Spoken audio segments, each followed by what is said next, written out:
जय श्री राम। कुछ लोगों का प्रश्न है कि कभी कभी गलती करने पर एक बार किसी को क्षमा कर दिया जाए और दोबारा वही गलती करे तो क्या हम उसको दोबारा भी क्षमा करें या क्या करना चाहिए। और बड़ा ही सुंदर प्रश्न है।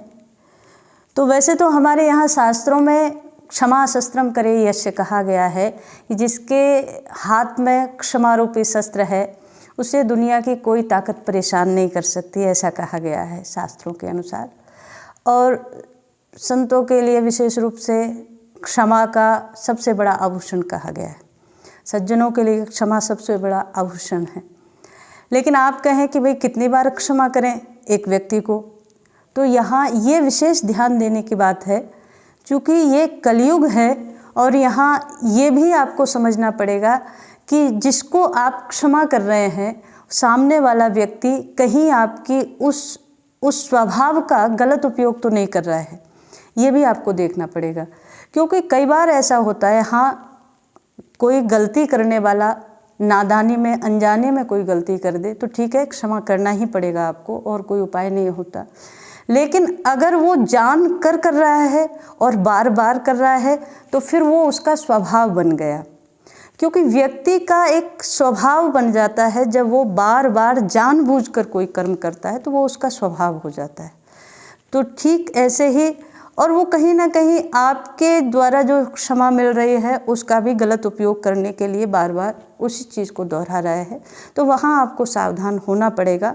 दूसरी बात ये भी आपको ध्यान देना पड़ेगा कि आप जिसे क्षमा कर रहे हैं, आपकी उस क्षमा के बाद कहीं उसका आपके ऊपर, आपके परिवार के ऊपर, या तो समाज के ऊपर, या तो हमारे राष्ट्र के ऊपर कहीं कोई गलत प्रभाव उस चीज़ का तो नहीं होने वाला है, या आपने जिस व्यक्ति को क्षमा किया है उसका कहीं वो हमारे देश के लिए, हमारे समाज के लिए, हमारे परिवार के लिए घातक तो नहीं होने वाला है, ये भी देखना आवश्यक है।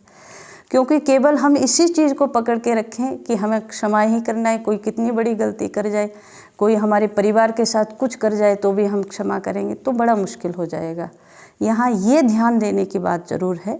हाँ, अनजाने में कोई गलती हो जाती है और कोई ना चाहते हुए कोई भूल हो गई तो ठीक है, उसके लिए क्षमा करना चाहिए। एक बार भी कर सकते हैं, 10 बार भी कर सकते हैं, कोई बात नहीं। लेकिन जहाँ वो आपकी क्षमा का गलत उपयोग करने लगे, नाजायज़ लाभ लेने लगे, तो बिल्कुल भी क्षमा करना ठीक नहीं है, वहाँ दंड ही आवश्यक है। जय श्री राम।